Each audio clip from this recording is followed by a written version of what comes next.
Please bow your heads. Dear Lord, thank you for allowing us to gather together to talk about the events taking place at Godley ISD. Please be with each individual and give them wisdom on how to continue to make Godley ISD the place that you want it to be.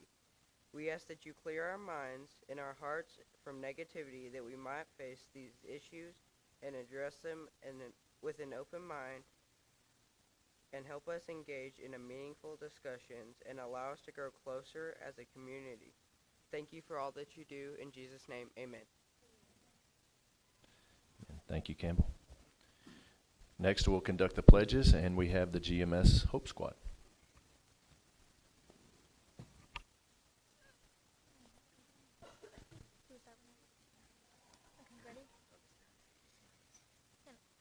I pledge allegiance to the flag of the United States of America and to the republic for which it stands, one nation, under God, indivisible, with liberty and justice for all. Honor the Texas flag. I pledge allegiance to the Texas, one state, under God, one and indivisible. Thank you all.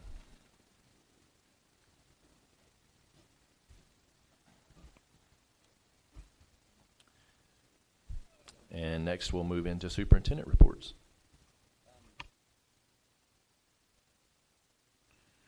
We'll move into public participation. At this time, we extend the opportunity for the public participation portion of this meeting in compliance with Section 551.007 of the Texas Government Code. We have one individual signed up to address the board tonight. Public participation provides the general public the opportunity to address the board regarding topics listed on the agenda. Persons attending the meeting and wishing to participate in public forum must complete a sign-up form and submit the form to the board secretary or designee 10 minutes prior to the meeting being convened. Each individual addressing the board will have 3 minutes to make their presentation. Personal attacks on district employees or students will not be allowed. All participants are expected to speak with respect and civility and maintain a calm, professional demeanor. Upon expiration of the 3 minutes, I will call the next person. There's only one person. Please note the Open Meetings Act does not require the board to respond to any comments or complaints from a member of the public regarding an agenda item. We will now begin public forum. Ms. Goodlow will keep the time, and we have Nova Olson wishing to speak on item 8C.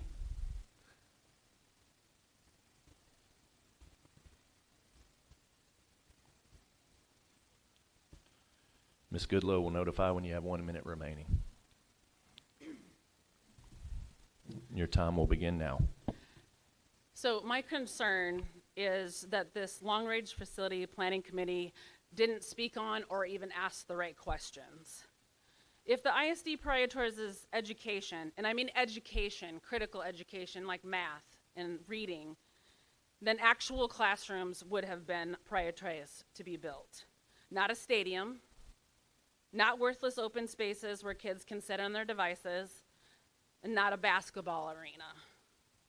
We don't need an elementary school to look, or other schools and for that matter, to look like college campuses. If we look at other countries who are doing much, much better academically than the US, their facilities are simple, unpretentious, and functional. They have actual books, not laptops, apps, and endless tech. So that's my concern. Not the fact that we would build buildings for more kids. It's the fact that we are overspending. You don't need a BMW when a Camry will do just fine. Just like any other government entity, public education spending is out of control, and Godley is no exception. They spend more per student than even large districts, and yet do not deliver better results. And why is our district continuously paying the salesman to sell their product? Godley ISD has spent many tens of thousands. In fact, for the only documents that we can get thus far, $115,000, this district has paid Huckabee and Mays Media to push this bond. There's no return on investment for education on paying the salesman to hawk their product. Meanwhile, good teachers, who should be making six figures, by the way, get the short end of the stick every time. You have 1 minute. Oh, and fun fact, this bond is actually basically the same as the last one. Actually, it's more. Divide $889 million for 9 years, divide that by 3, it's $296 million. This is $365 million for 3 years. That's essentially more than they were asking for on the last bond.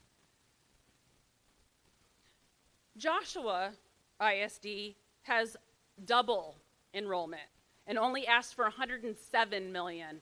And we're transparent with the public to say that that rate, their tax rate would go up 17 cents. So those are the questions that should have been asked. Fiscal responsibility, which I have said over and over and over, and transparency.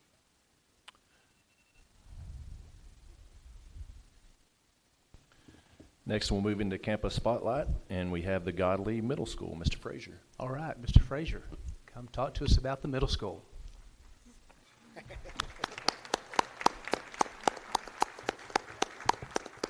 right, thank you, Board, for allowing me the opportunity to highlight the wonderful students and staff at Godley Middle School. So first, we'd like to start with talking about something that is near and dear to our hearts, and that is the community-based accountability system.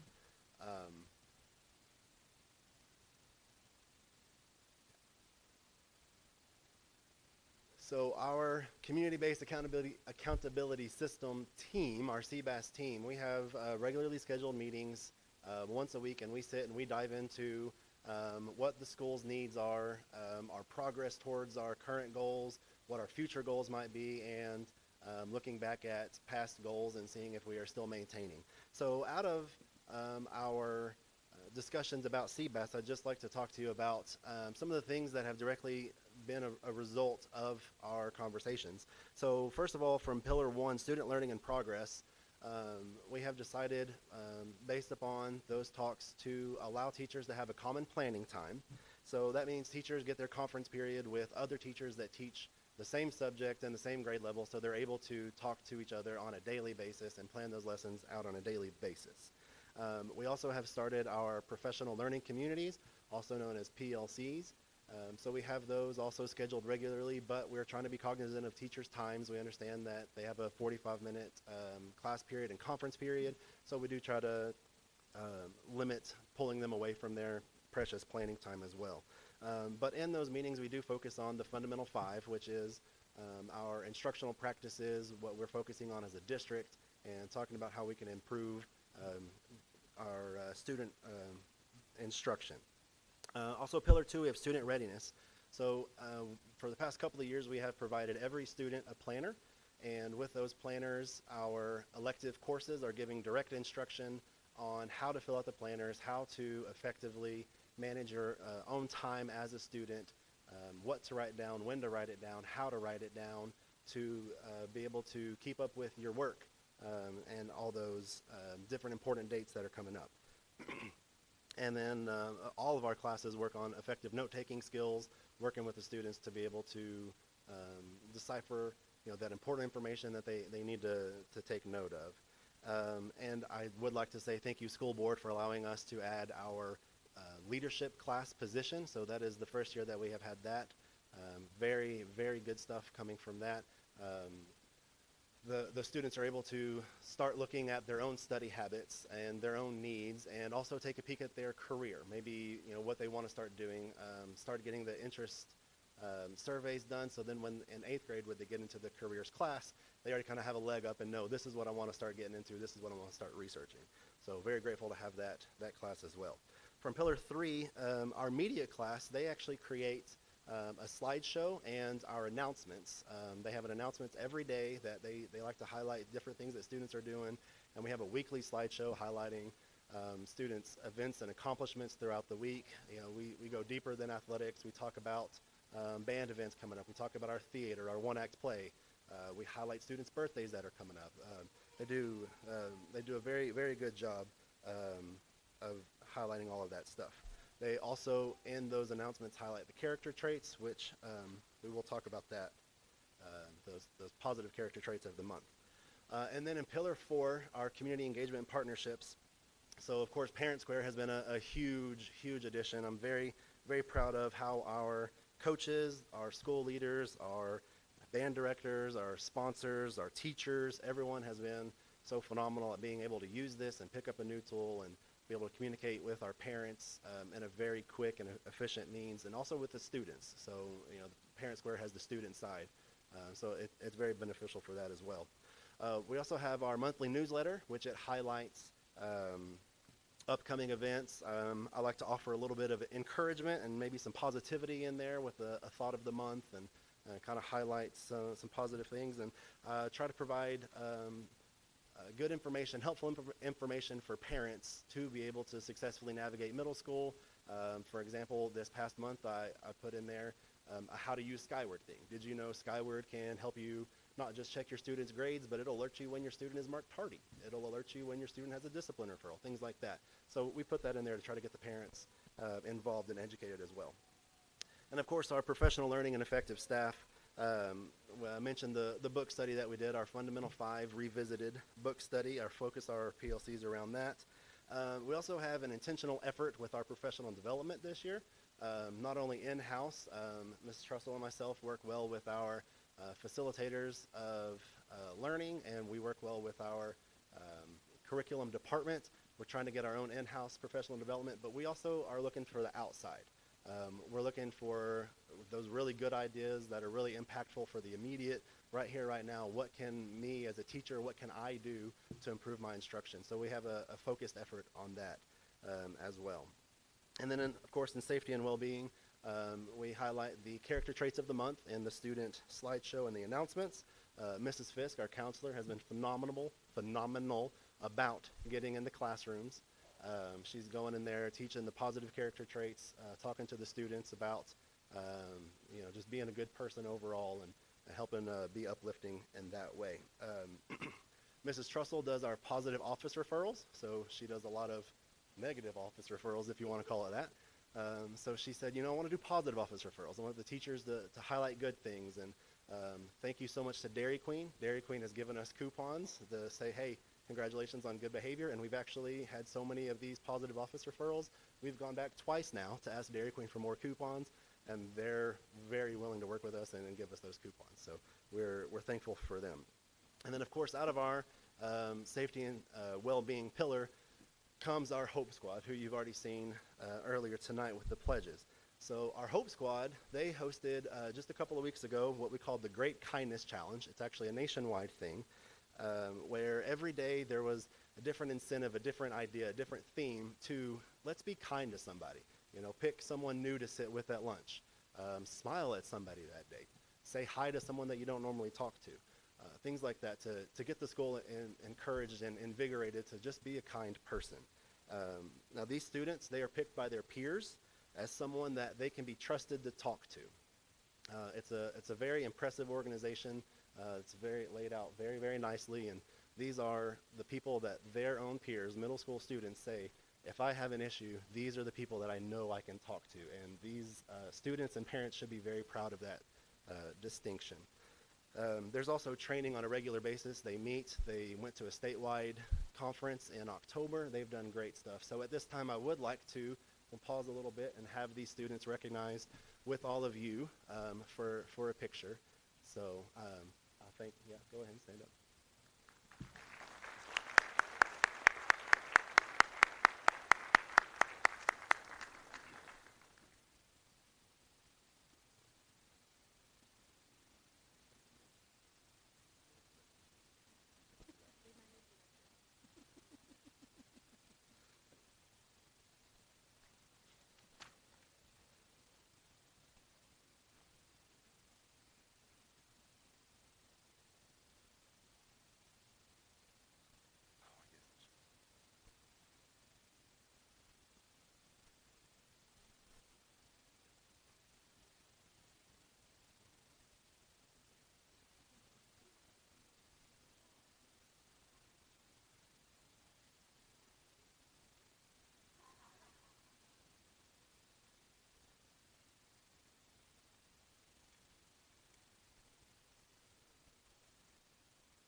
want to say something?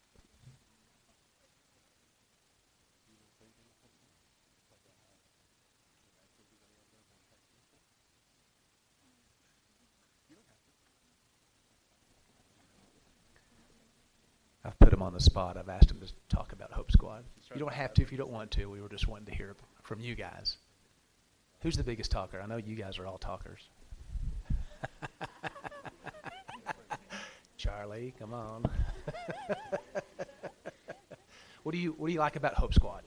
I like that Hope Squad encourages students to reach out to people more their age, in case they're afraid to talk to adults. Do you feel like it's having a positive effect on the campus? I do.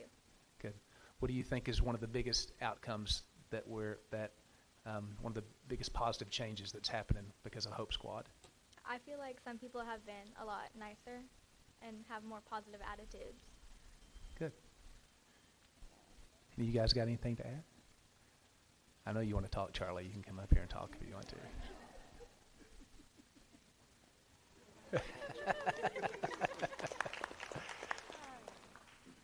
What do you like about Hope Squad?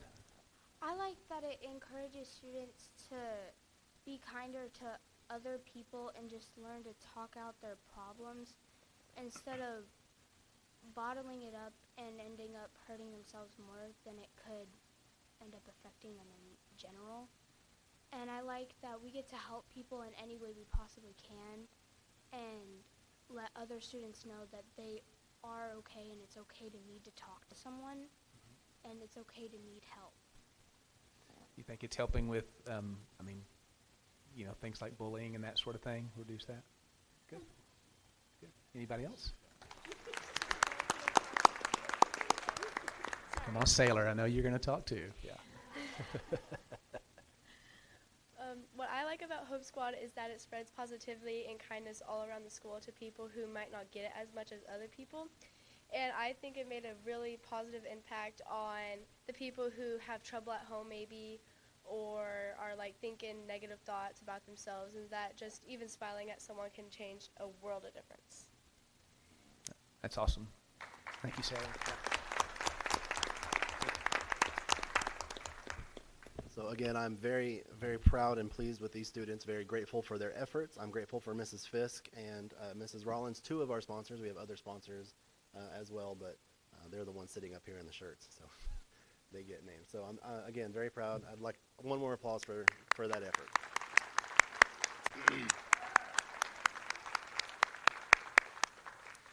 Okay, so moving along, I'd like to kind of introduce you to our different departments, introduce you to our staff members, and let you know who's working directly with our students on a daily basis. So this is our office staff.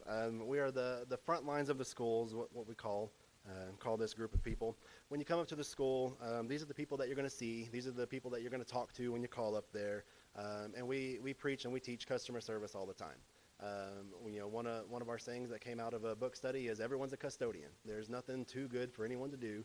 So, answer the phone, be polite. We teach and we preach that, and these people definitely exemplify that. Very proud of them.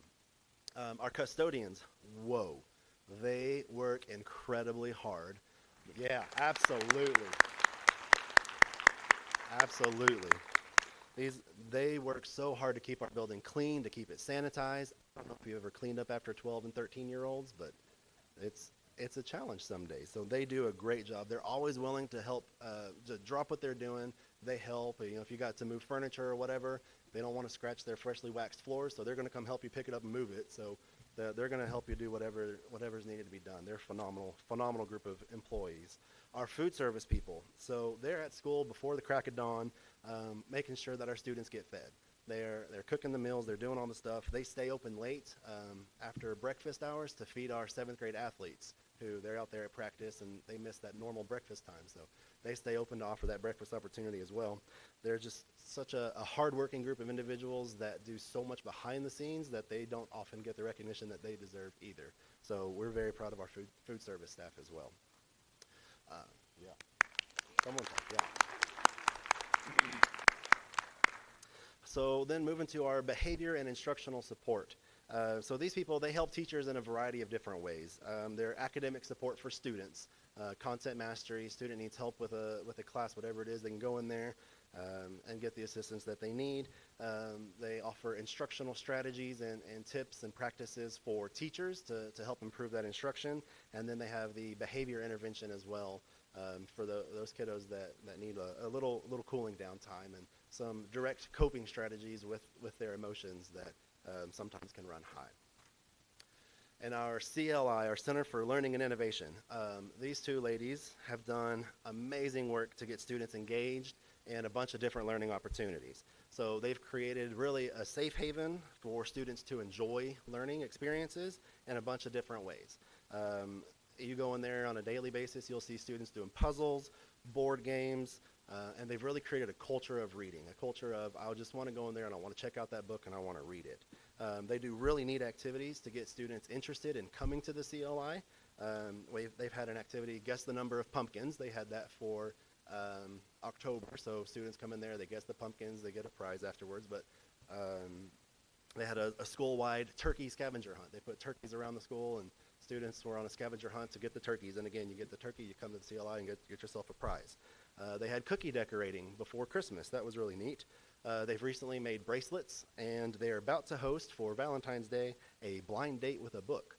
So that ought to be interesting to see. They do really good stuff. All of these things are getting the students into the CLI around that learning environment, and they've done really, really cool stuff. And next is our paraprofessionals. So these people are the lifeline of the school. We could not function on a daily basis without our paraprofessionals. They just flat out don't know what their day's going to entail. From covering classes to launching rockets to solving inequalities to writing essays to identifying the different kinds of barbed wire in Texas history. They help the students with anything and everything. They never say no. You know, if they see me coming, they might hide behind their desk every now and then, but they're just so helpful to our students and to our staff. They are just the epitome of team players, and they are great, wonderful people. Moving to our electives courses, kind of included them all together. I would call these people the most flexible on campus. They adapt and they overcome to whatever life throws at them. From moving classrooms in the middle of the year to just flat out not having a classroom at all and floating around and having what's been affectionately referred to as the COW, you may see pictured there, classroom on wheels, COW. So they're really, really good, adaptable people that, again, their heart is in it for the kids. That's what they're here for. They're going to do what's best for the kids no matter what it takes. These classes, man, they're packed to the gills, right? They're very large classes, but that speaks to the fact that students, they want to be in that art class. They want to be in that theater class. They want to be in band. That's awesome.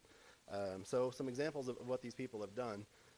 In art, they went around, it doesn't get any more hands-on experience than going around town and painting businesses' windows for Christmas, right? So, that's not much hands-on that you can get than that.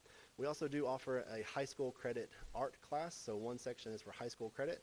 That allows students the freedom to get their high school fine art credit in middle school so that they're able to pursue, maybe it's art, maybe it's other things, but to free up an elective in high school to further their passions. So we're pleased to be able to offer that.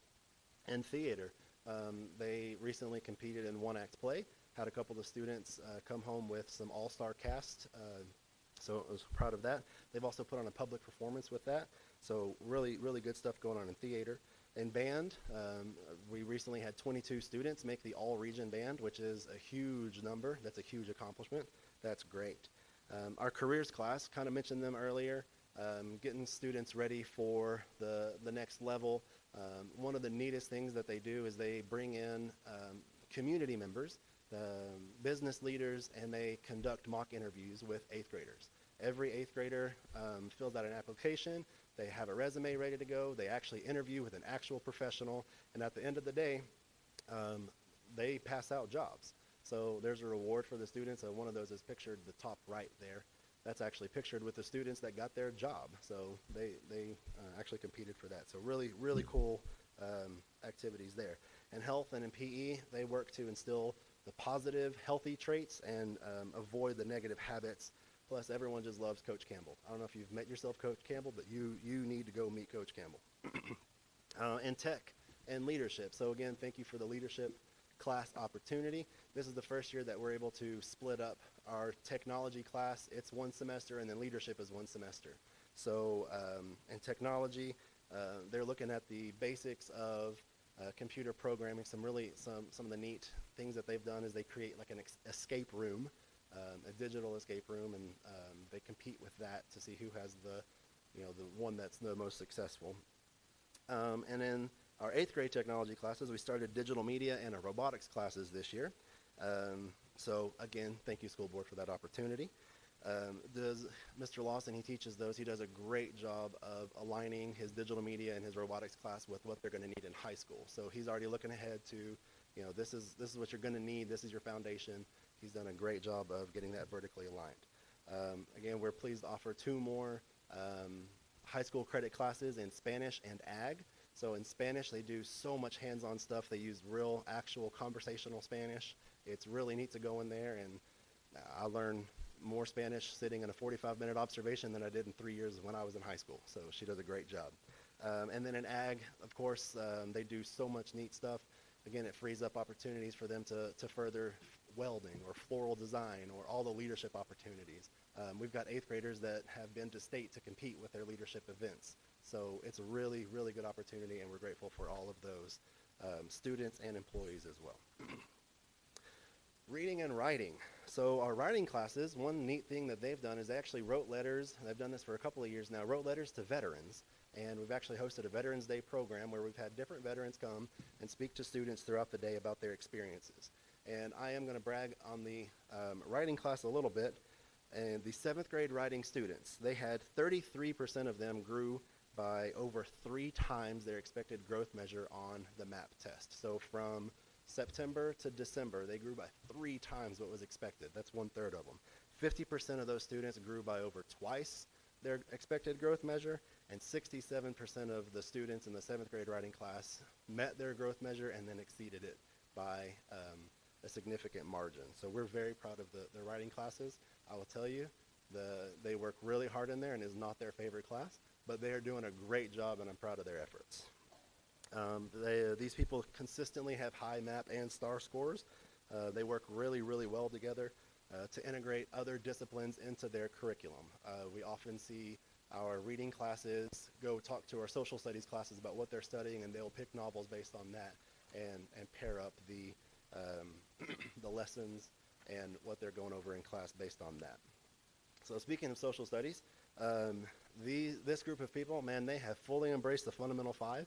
They do a great job of getting the students to think at a really high level with their questioning. They do a really good job of knowing what kind of questions to ask, more than just your standard recall, but why did this happen, The student might be able to tell me about the Stamp Act, but why? What effect did the Stamp Act have, or whatever it is? They've done peer-to-peer purposeful talk in the hallway. That's a really nifty thing to see. The students line up, they're facing each other in the hallway. They have to answer their question. One student's speaking, one student's listening, then they rotate. Really, really cool to see. They have a map out on the bus lane that was actually drawn by a student, so a map of the U.S., hand-drawn, free form by this student, great work. But they go out there, they utilize that map, and they're able to have really good discussions and physical activity incorporated with social studies. And of course, they display work all the time for students to see their handiwork out in the hallway.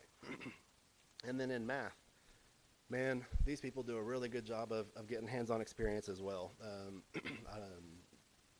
They use the tiles in the hallway, so they set up like a coordinate grid. So they have students go out there and they actually plot points using the tiles in the hallway. So really ingenious way of using the building there. They're really great collaborators. All the students know, hey, if my teacher's missing, if my teacher's sick or whatever it is, I can go to any other math teacher and they will not turn me away. So that's really great. And again, we do offer one more high school credit course, that is algebra. So to get those honor students the chance to be able to further their math career and go beyond the norm in high school. We're pleased to be able to offer that opportunity as well. And then last but not least, our science classes. Man, you talk about hands-on. So we've dissected frogs, we've launched rockets, we build models of tectonic plates and the earth layers, we've built models of DNA, we have reports and models of natural disasters. We've done experiments demonstrating physical and chemical changes, also known as lighting stuff on fire. The one really cool thing that we see is it's called the Hertzsprung-Russell diagram. If you've walked down the halls of the middle school, you'll see students' hands, traced out and drawn and colored. That's the brightness and the heat of the stars. So, students get that chance to know where that star goes on that diagram. And of course, the upcoming solar eclipse, Mrs. Pinkerton and Mrs. Penny and Mrs. Dooley and Mrs. Underwood, they're doing a really good job of trying to find safe ways for students to see that solar eclipse that's coming up. So much hands-on quality experience from this department and from all departments. Again, I would just like to say thank you for the opportunity to share some of the things that are going on at Godley Middle School, but most importantly, thank you to our students and to our staff for putting forth the hard work, the intentional effort to grow, to improve. I'm so proud of these people. I'm so proud to say that I am a GMS Wildcat.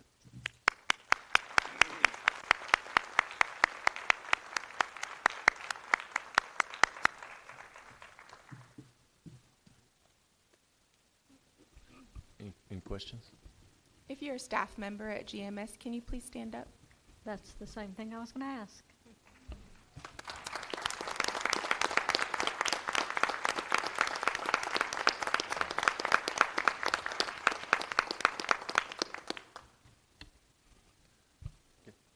Thank you all.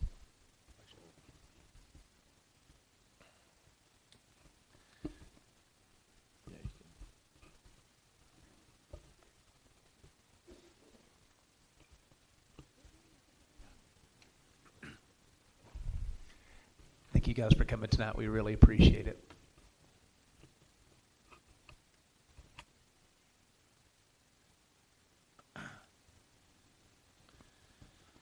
All right, next we'll move into business items, and 8A is we'll consider consent agenda items, which is just one item, and it's the minutes of the regular meeting, January 22, 2024.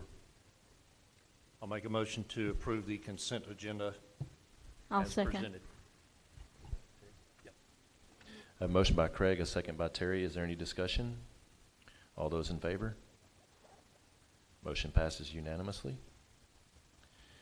8B, we'll consider and take action on an order calling the Godley ISD School Board Trustee election for places 1, 2, and 3 in the district on May 4th, 2024.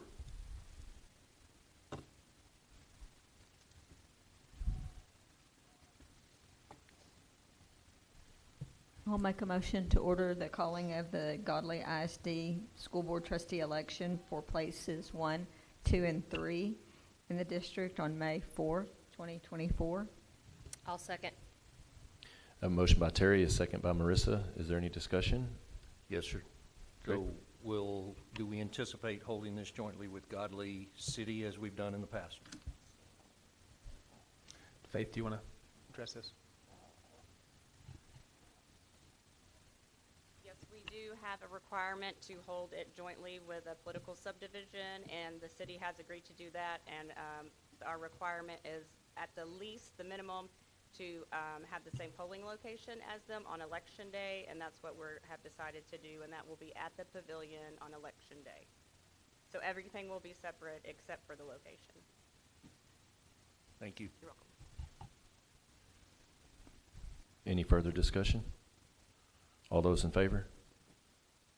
Motion passes unanimously.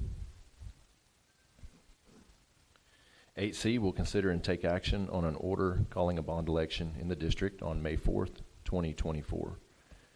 Before we get started on that, I know we have quite a few long-range facility planning committee members that have shown up tonight. I'd like if you're here and you were on that committee, if you'll stand and be recognized. Appreciate all the hard work that y'all put into that.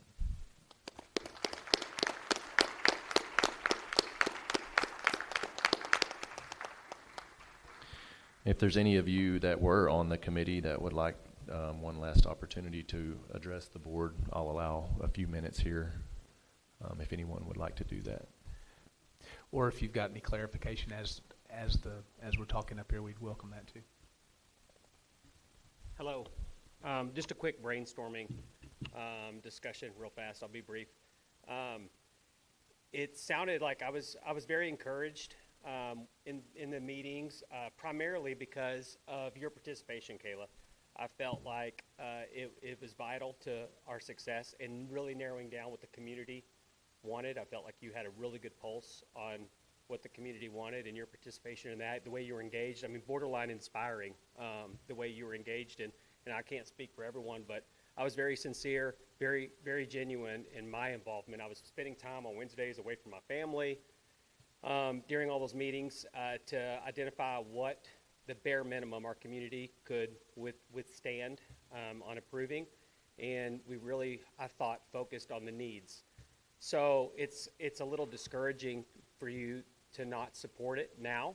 And what I wanted to clarify was the amount. It sounded like, based on what you approved and what you voted to approve in the committee, it changed on that last meeting that you were not able to attend. And for that reason, and that reason alone, is that the reason that you feel that you cannot support the bond at this time?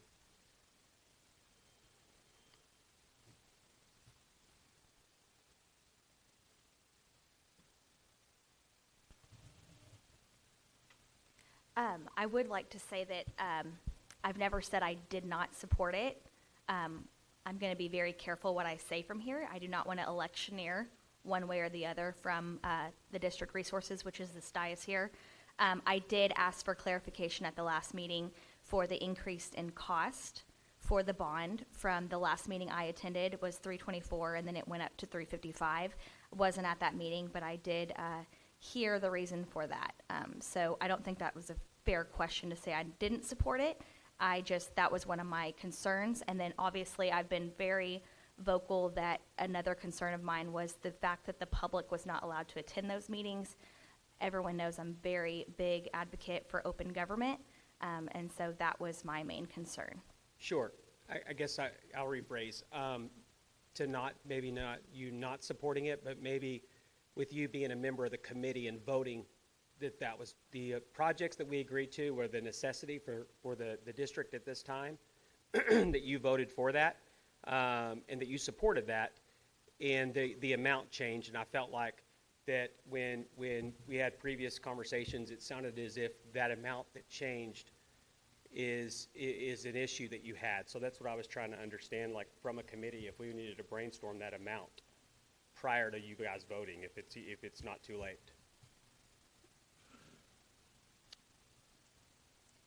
Like I said, I wasn't at the meeting. I understand that Huckabee said it had to do with bonding capacity. I think I would have had some additional input at that meeting that I wasn't able to attend regarding that. But I think my questions were answered regarding that was the need for the escalated cost. Yeah, that was kind of what I wanted to get at, is I just didn't want us in a position where if you felt like you approved that smaller amount and that you could support that smaller amount, and that smaller amount, we don't have the financial capacity to initiate those projects right out of the gate, and it puts us in a position that we don't have the financial capacity to fund those projects, but that was the amount that you approved, we'd kind of be in a financially compromised position. So that was the reason for the escalation. So I didn't know that's what I was wanting clarification, if we were better off being in a financially compromised position or having that extra escalation as a buffer for when those projects can and start, whether it be 2, 3, 4 years, and to have that escalation accounted for up front, being the more responsible option from those two. That's kind of what I wanted to clarify. It would have been nice if Huckabee would have done the research on our bonding capacity before that original final meeting. That's fair. Because that number did go into the vote that everyone compromised on. So that would have been nice for them to have done that legwork ahead of time, because I know a lot of people here are concerned with cost, and that does impact some decisions for a lot of people. So that would have been nice to have at that last fourth meeting. Certainly. Okay. That's fair. I was a big supporter in us being financially responsible, so I felt like that escalation made sense and gave us the ability to be financially responsible and account for that escalation and do those projects when we actually have the financial capacity to pay for them and not prematurely. So that's all I wanted just to clarify and strategize there with the board and with the committee. I don't know if anybody else wants to talk. Thank you. Thank you. Thank you. Anyone else? Just to clarify real quick, it wasn't Huckabee that that informed us of the escalation. That would be our financial advisor. And Huckabee would have had they didn't know what the final recommendation was going to be, so they couldn't have done the research because we didn't know what it was going to be. So once we had the final committee, final recommendation, we went and ran the traps and got with our financial advisor, and that's when that all came out. So we couldn't have had that number beforehand.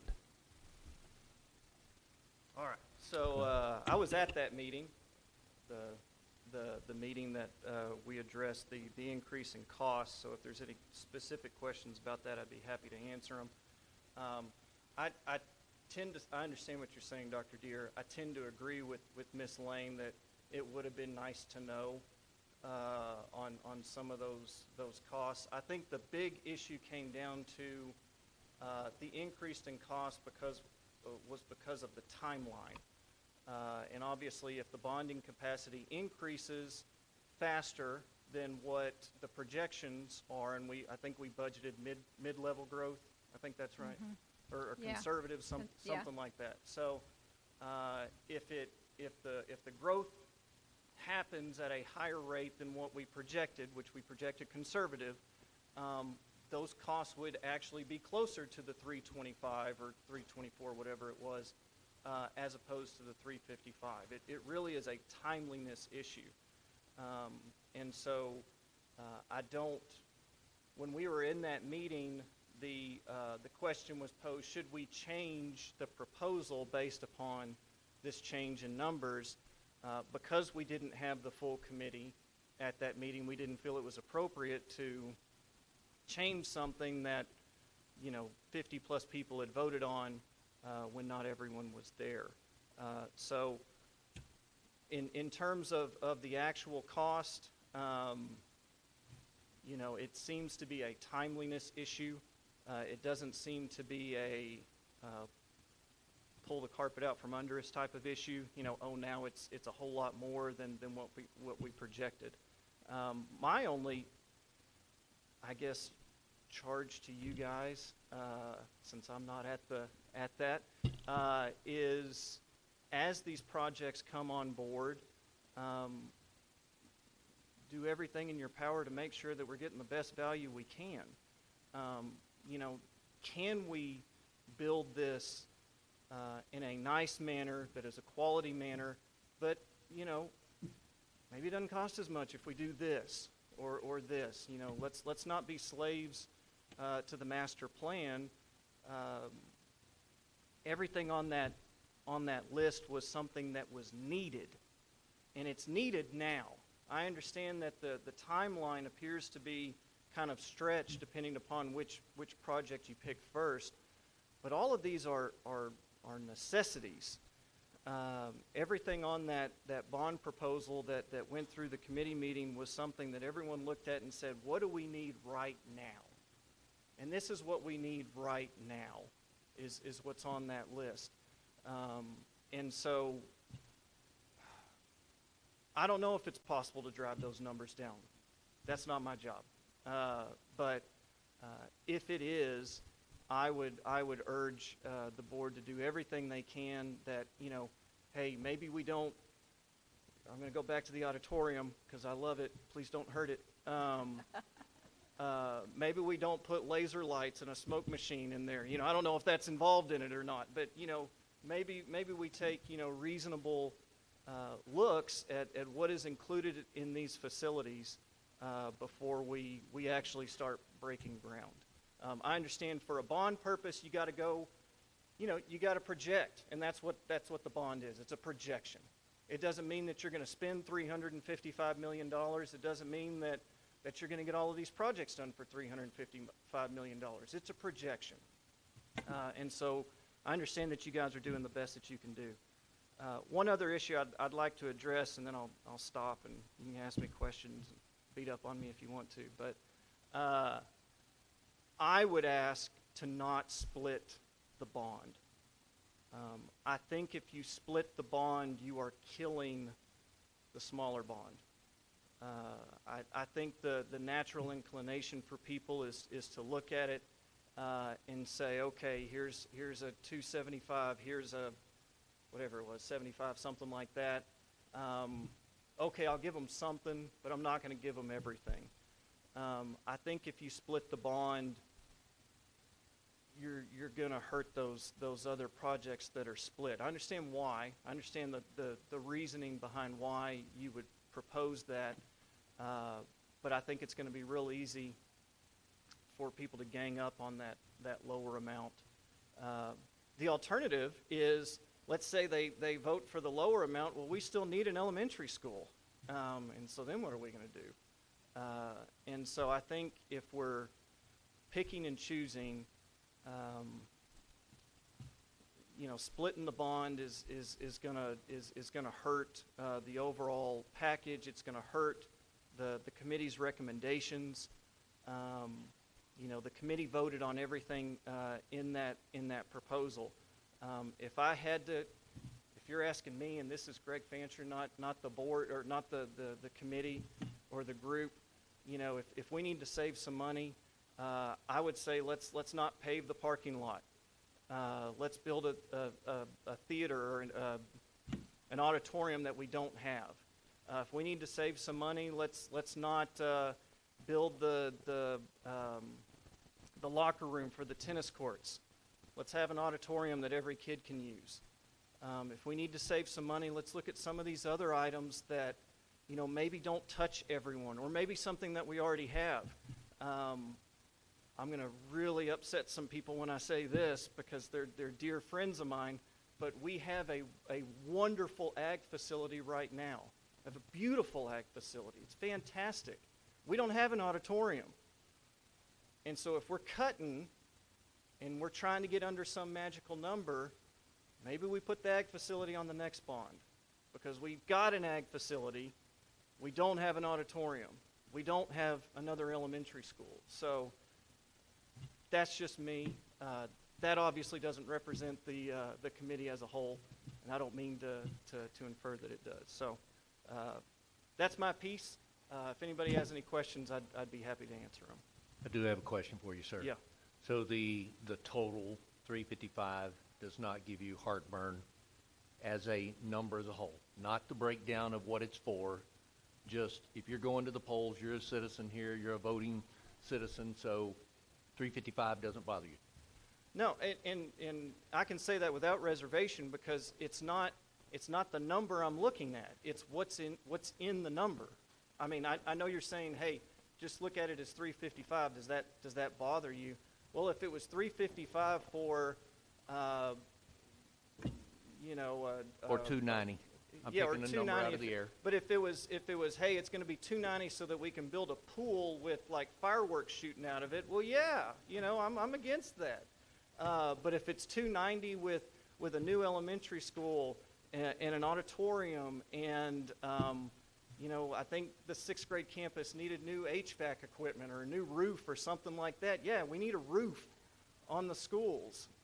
And so, if 355 is what it costs or what it's projected to cost for those items, I'm going to vote for it. And then I'm going to come back to you guys and I'm going to say, make it cost less. Find a way to make it cost less. That's what I would say to that.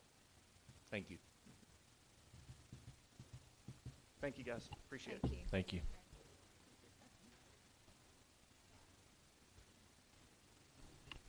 I have some questions, I'm sorry. Good evening.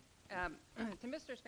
Fancher's points, and we did not talk before this, but for the record, my husband sells buses. Some of y'all know that, some of you don't. Not school buses in particular, but I have access to those numbers. I know my husband sells buses, and I know another bus dealer, and I spoke with both of them today. And just for the record, we have buses in this bond, if I'm not mistaken. So the cost increase, escalation if you will, from 2020 to 2024 is 30%. That is gigantic. A school bus before 2020 would have been approximately $90,000. Now that same school bus is approximately $130,000. These are hard numbers. These aren't made up. These aren't what ifs. These are hard numbers, factual numbers. I think the idea that we would go for the smaller bond, and this comes to Mr. Grancher's second point, splitting the bond, I do feel that it's a bad idea, only because I consider myself a fairly informed person, and I try to be informed, but when I was setting up payment for Carrie's education this past semester, there were two options on the screen, and I did something really dumb and chose the lesser expensive option. The problem was Carrie didn't have a meal plan, so Carrie could not eat. And that was because I didn't do my research, and I didn't go with the more expensive plan because I wanted to be fiscally responsible. I thought Jason might appreciate that.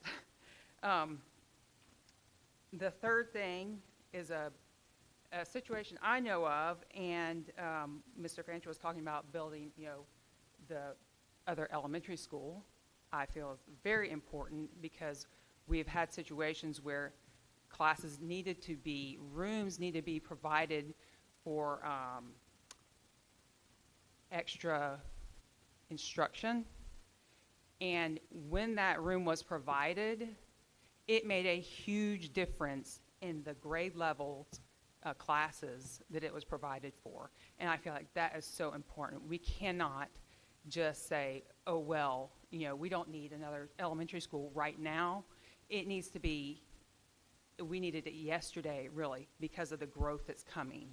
And to be able to do that, had we not built Pleasant View, which was in the previous bond, we would not have been able to make that happen. And that's a huge thing for kids, to have a place to go, number one, and make a positive impact on the existing class. And that's about it. I appreciate what you do, and thank you for letting me speak. Thank you. Thank you. Thank you.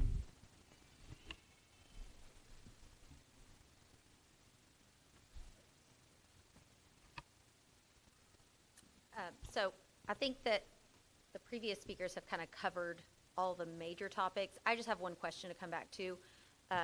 Kayla, what you have mentioned about including the public in those meetings, I'm curious what your thought is on how to do that to keep it productive and successfully rolling through. And I only say that because I know what it's like to be in a classroom with lots of people and trying to coordinate all of the groups and all of the talking.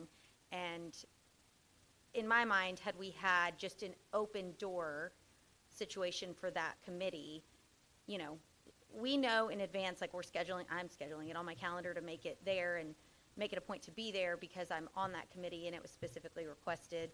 Whereas, public participation sometimes like, oh, I've got this, I can't make it or whatever. I'm just curious. I would like an idea if that's something that the public is asking for. How do we improve that process then?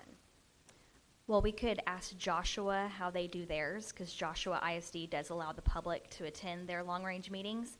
But I think of it like a board meeting. We have the public here at a board meeting, but they're not participating unless they sign up for public participation. The board is conducting business, and the public is just observing. And that's all that the public wanted to do, was observe those meetings, not as a committee member, but as an observer. But do you feel like that the meeting, the way that we were able to freely discuss things and give true opinion and true insight, had there been people watching like this is a very formal setting.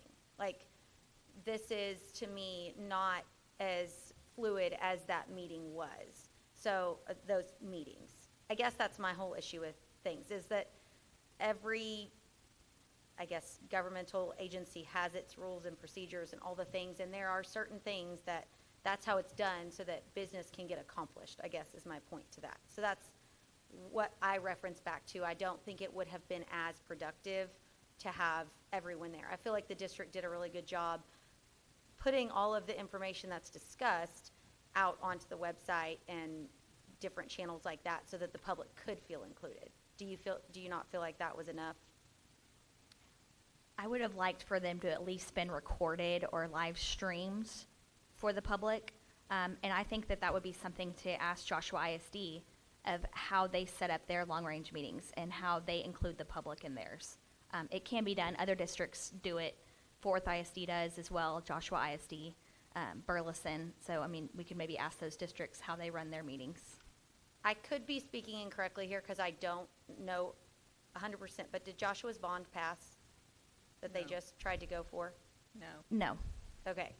So even though the public was there, even though the long-range planning committee, I have no idea. I have not looked into Joshua at all. I'm purely shooting off the cuff here, but to me, that doesn't necessarily spell a great outcome for Joshua ISD having all of that public participation there versus not. I don't know. I'm just, if we're comparing, it's not really apples to apples because Joshua is not us. That's where I'm getting at with that. So that's all. Thanks for your comments. Thank you. Thank you.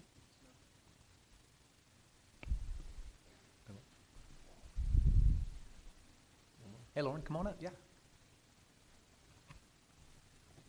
Hey, Lauren. Sorry I'm coming in late. I was at a chair meeting. I was part of the long-range planning committee, and I have lots of experience in commercial projects. I'm in the oil and gas field, building huge infrastructure, and that's something that not a lot of people understand. And looking at the things that are proposed in the bond, the things that over 70% of the long-range planning committee agreed that Godley ISD needs, those things are not going to get any cheaper, ever. We're not ever going to be cheaper than we are right now. And for those of you that don't know, it takes, I want to say, was it 2 years to build a middle school from start to finish? So it's not a, oh, in a year or 2 years, we're full, now we have to build a school. It's going to take another 2 years. So all of these things have to be done in advance with prior planning. And the more that you can accomplish at one time, the more money you save. It's the economy of scale. If you've already got a crane out installing an HVAC for one school, you just roll it down the road, you save money because you're not having to call it back out. All of those kinds of things take place when you have a broad encompassing project. So all of those things that are on the bond package, none of those needs are just going to disappear. We're going to need an elementary school. We're going to need to modify the middle school. We're going to need buses. All of those things, they're not going anywhere. They're going to get more expensive the longer we wait. The longer we wait, it's going to put more pressure on the existing infrastructure, which Godley has done a very good job of maintaining and keeping some of the old infrastructure that we have still functioning. But we can't depend on that forever. So I would just encourage everybody, do a little research. Don't just automatically look at things and go, that's crazy. That's a crazy amount of money. It is a crazy amount of money. But that's what things cost. Just like Jamie said, 30% school buses have increased. In the construction world is the same, 30 to 50% over pre-COVID and now. So these numbers are not inflated for anybody's personal gain. Everything that's in that bond, 70% of us said, hey, we've looked at the numbers. We've looked at all the information that was not presented to the general public, which I think Kayla has a good point. Let's live stream those meetings. I don't think you could do those long-term planning meetings productively, open to the general public, because there was a whole lot of workshopping, like listing, here's the needs that we have, prioritize these, okay? Now that we have this, out of that list, let's prioritize it again. Things that would not be conducive to just an open forum. But I think live streaming it to where people could see all of the research that was presented, all of the workshopping that we did do, and why we came to those conclusions. So that's my spiel. Thank you. Thank you, Lauren. Anyone else? Aubrey? Thank you all for speaking and Thank you, guys. serving on that committee for sure.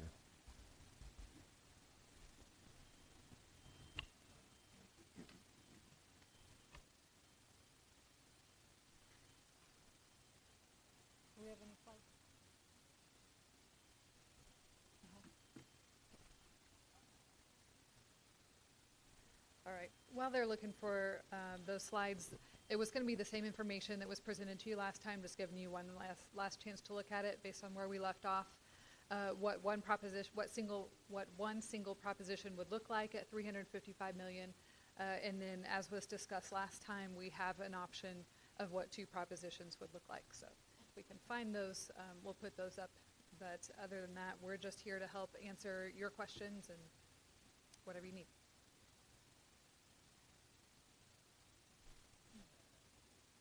Can I ask a question before we do that? So I felt like we have a pretty good cross-section of the committee here. Is there anyone that was on the committee that feels passionately one way or the other on splitting it into two props that has not spoken? Splitting it into two props versus keeping it as one?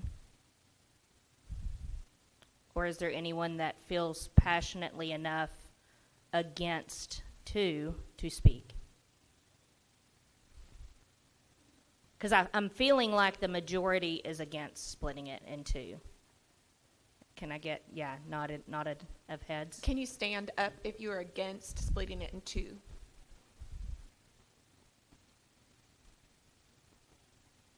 Okay, now sit down, please. And then if you're Put you on the spot. okay with it being in two, can you please stand up if you were on the committee? Thank y'all. Hey, Marissa, I think one proposal is better. However, I think the community might like the idea of those two options. I know that we don't want that, but I'm just thinking of the community support. And I feel like they would see that as they gave us options, and they didn't just give us one.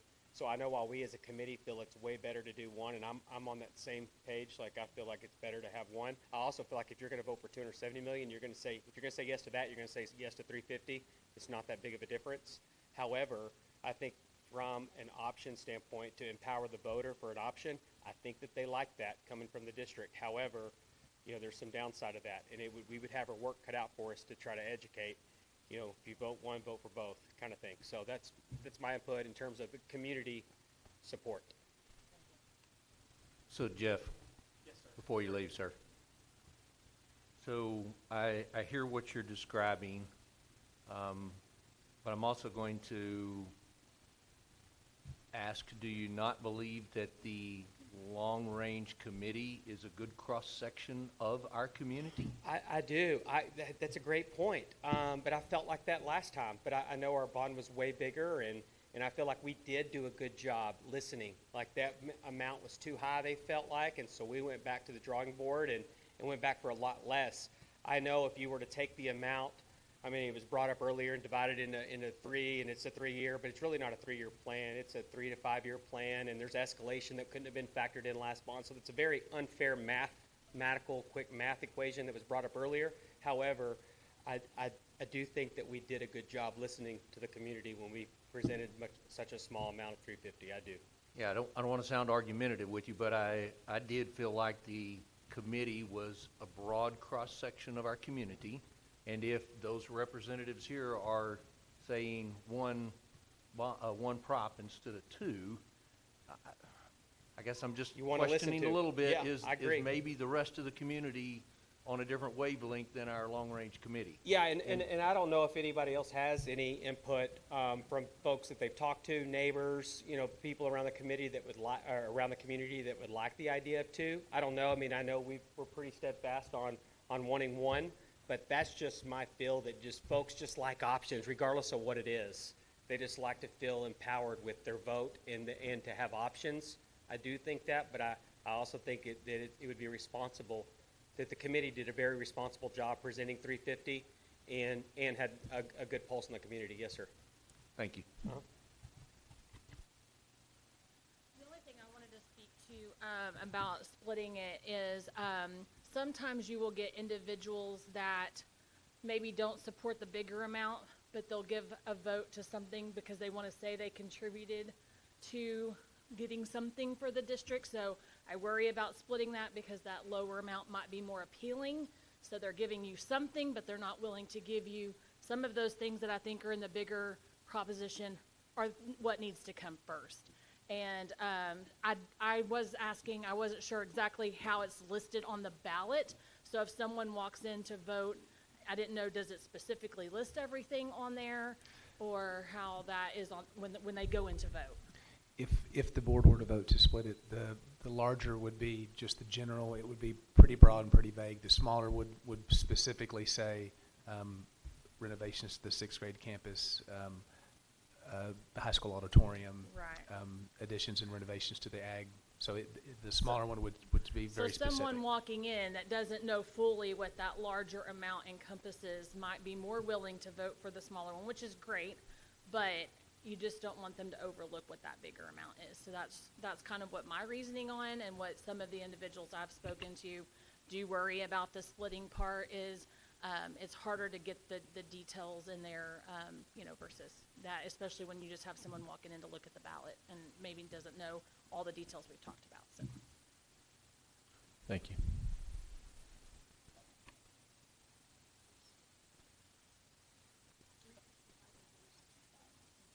And I don't think we've done different propositions in the past, have we, here in Godley? So that's going to be a hurdle, I think, mentally for a lot of voters. If we do that, or you choose to do that, I think we have to really educate and get the word out how it works. I also agree with Mr. Fancher, maybe put the pool with the lasers on the one proposition. The other thing is, let's don't be like Joshua. That's it. Thank you. Well, do we get them up, or we good? Yeah, I think we've got them here. Okay, so this is, if it were a single prop, everything included. This includes every project from the committee recommendation of 355 plus $10 million for land, which was recommended by the administration. So this would be actually a total bond call of almost 365 million. And then we have 2 slides with it broken down if you'd like to see them separate as well. Pause here just a moment before we move on.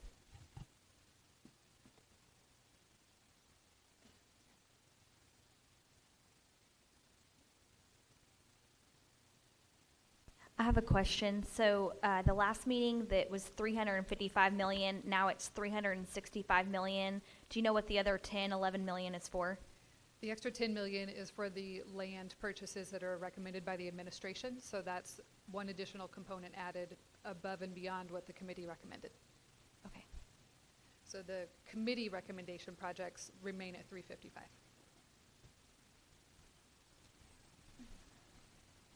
And Aubrey, with the more conservative schedule timeline, what was the ballpark of the schedule that we thought it might take with our current capacity, with our conservative projections? So we'll try to get as much into the next 4 years as we can, but there will be 1 or 2 projects that has to push out beyond that, potentially to a 2030 completion. So this could be, but it all depends on the rate of growth. depending on rate of growth, it could be 5 to 6 years.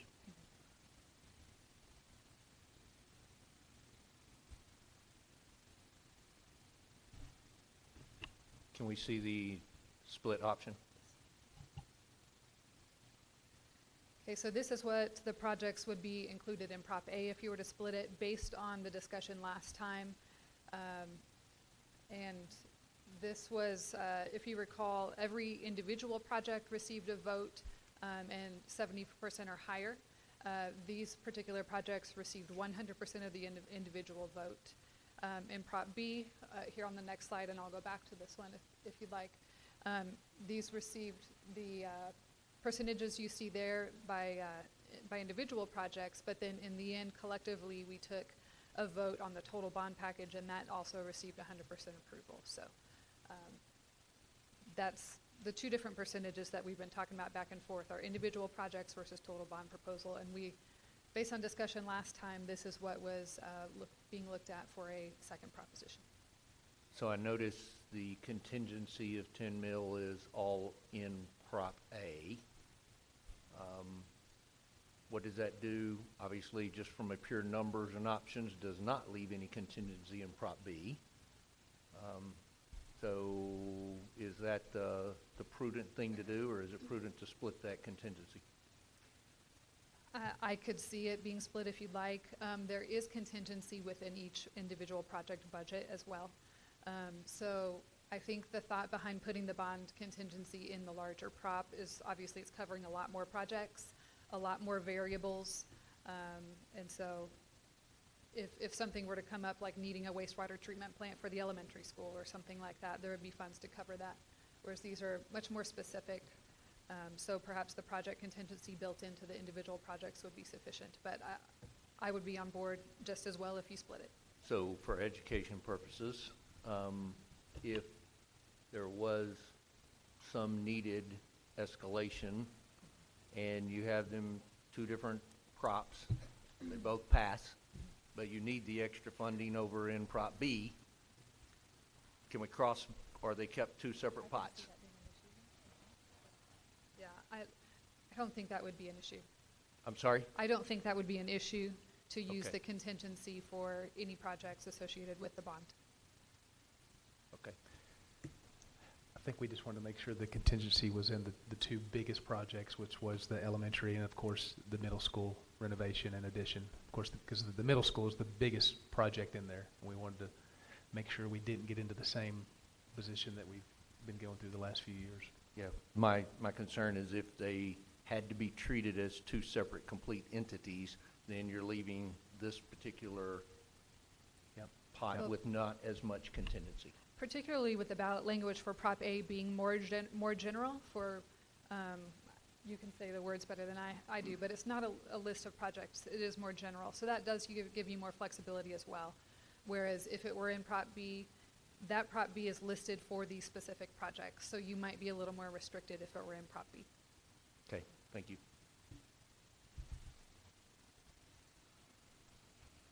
Any other questions for Aubrey? Thank you. I have some questions that I needed clarification on for the proposition language. I'm not sure who to ask those questions.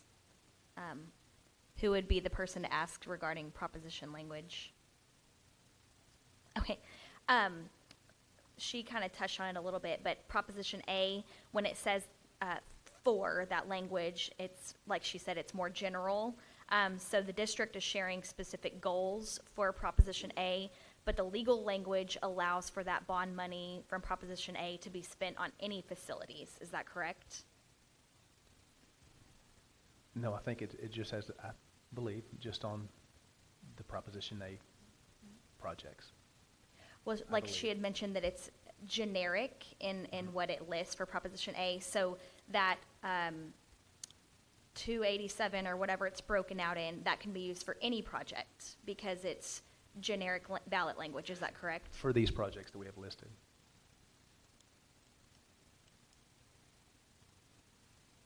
So you could not use Prop A funds for any kinds of special purpose project like an athletic facility that falls under the special purpose provisions, or a standalone performing arts center or a natatorium or something like that. You could not use Prop A funds for any project that would be required to be put in a separate proposal.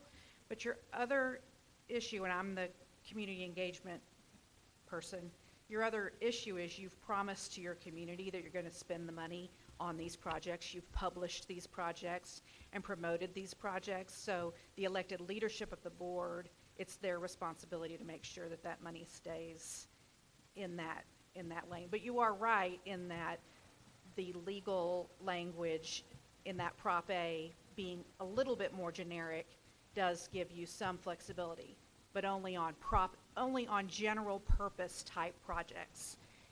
You could not build a natatorium if you had a lot of Prop A money left over. Thank you. And then my other question is, in the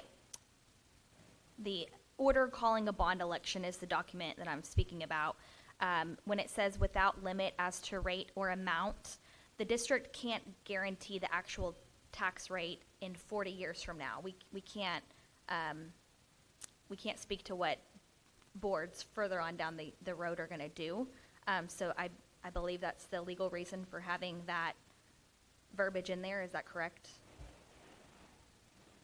Say it again. In the proposition language in the document order calling a bond election. It says that it can raise the tax rate without limit as to rate or amount.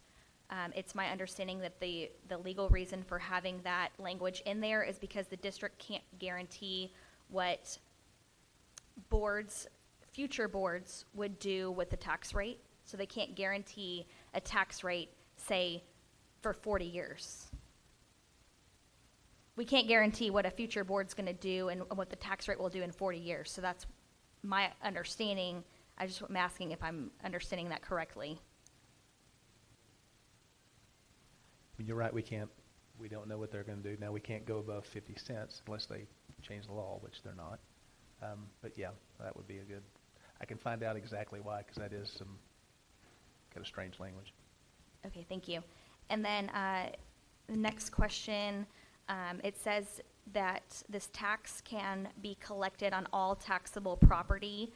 I just wanted those that are over 65 to understand that while they would not be voting for an additional tax for themselves, it would potentially tax those around them. And that's, in my understanding, why the legal language says to be collected on all taxable property.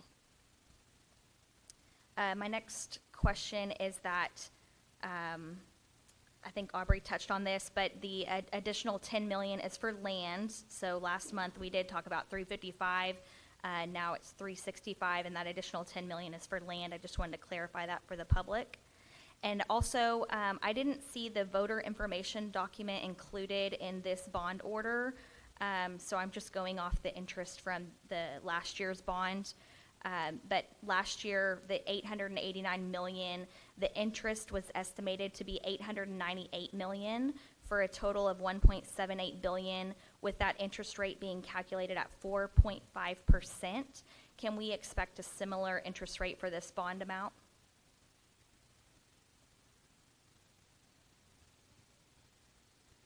Have we looked into what the interest rate would be on this bond? Do you know what that is?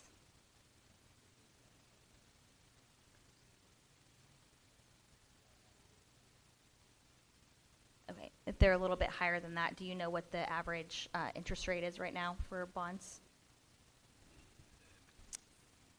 Because it does depend on how many bonds are out there, because in the entire state. So, I mean, he hasn't really given us amount. Do you know what that is, Kayla, since you had the last bonds? Do you have that number? I know that the last bond for 2023, with the interest rate being 4.5%. No, the current one, the one you're asking of Rich. No, I'm asking because that document wasn't included in our bond order, so I don't know what the interest rate is. That's The why I was information asking. you just gave wasn't included in our bond order either. Where'd you get that?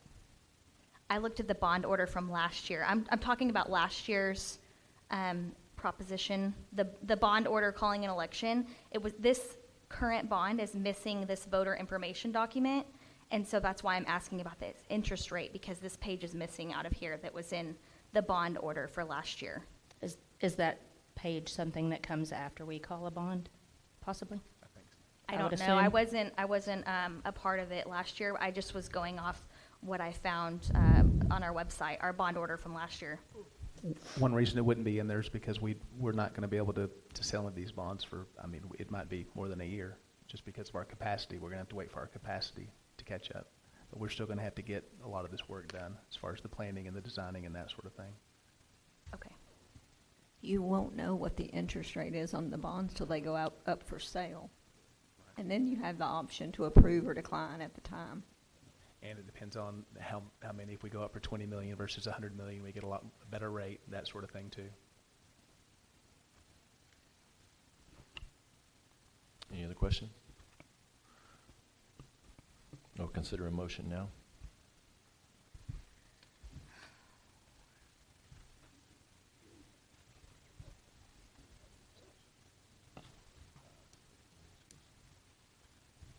So, before I make a motion, I'm going to make a statement. When I came in here today, I thought I was going to go with 2 propositions, and that was in an effort to feel as though I listened to the public with our last election that did not pass. But after hearing the committee and seeing the information that was given tonight and hearing all of the passionate answers behind keeping it as one, I will now make a motion. I will make a motion to approve an order calling a bond election in the district on May 4th and submitting a single proposition to the voters of the district as presented and recommended. I'll second. I'll second. I have a motion by Marissa, a second by Craig. Is there any further discussion? Yes, sir. I do want to make a comment. Craig? So, up until Monday, I had my thought process on a single prop.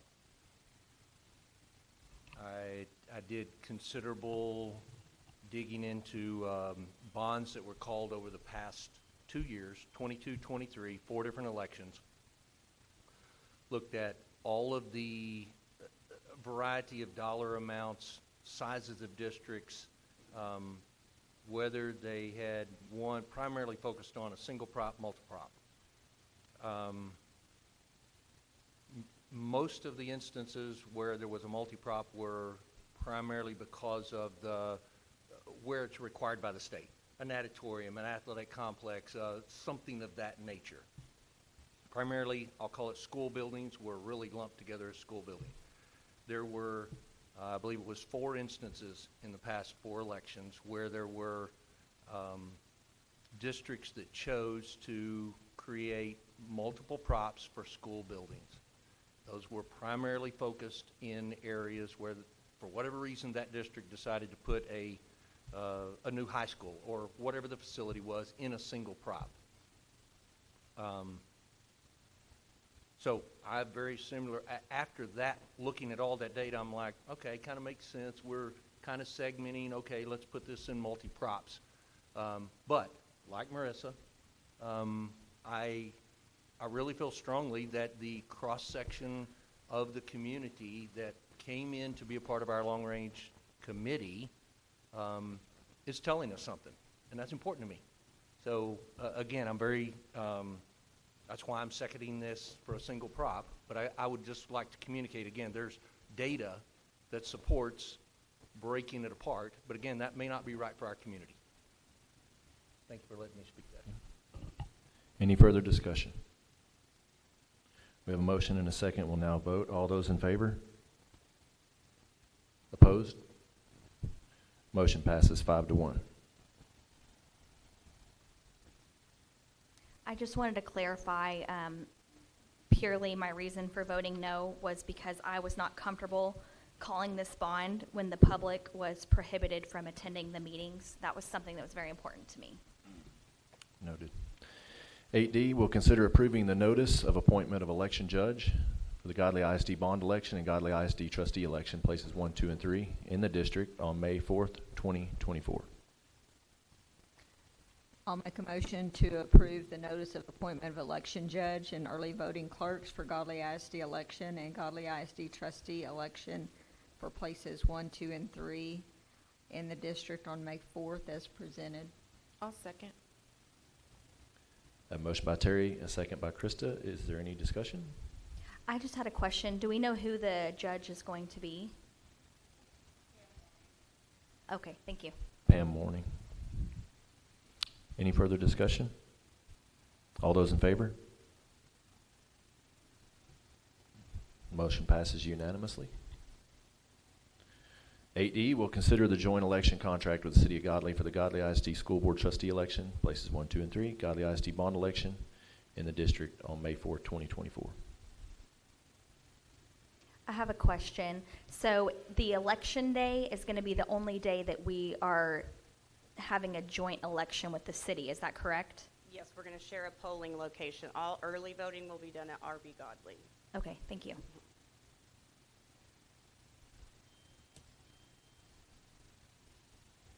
I'll make a motion for the board to approve the joint election contract with the City of Godley for Godley ISD School Board Trustee election, places 1, 2, 3, and the Godley ISD bond election in the district on May 4th, 2024, as presented or recommended. I'll second. A motion by Craig, a second by Krista. Is there any further discussion? All those in favor? Motion passes unanimously.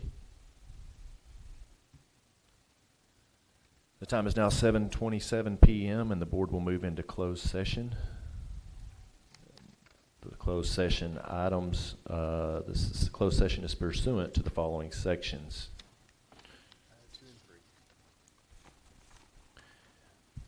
551.072, discussing purchase, exchange, lease, or value of real property.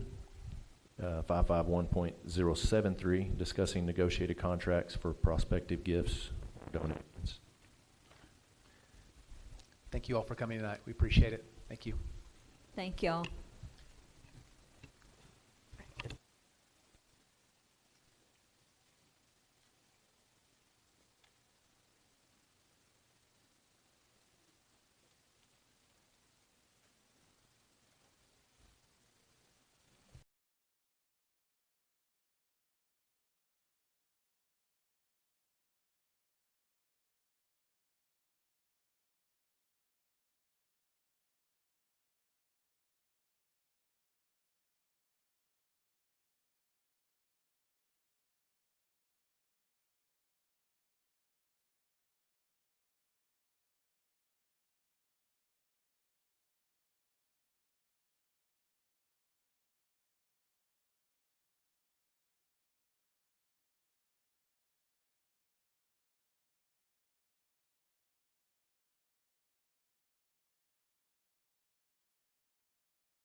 The time is now 7:40 p.m. The board will reconvene in open session. I motion to adjourn. I have a motion by Terry, a second by Marissa to adjourn. The board will stand adjourned at 7:40 p.m.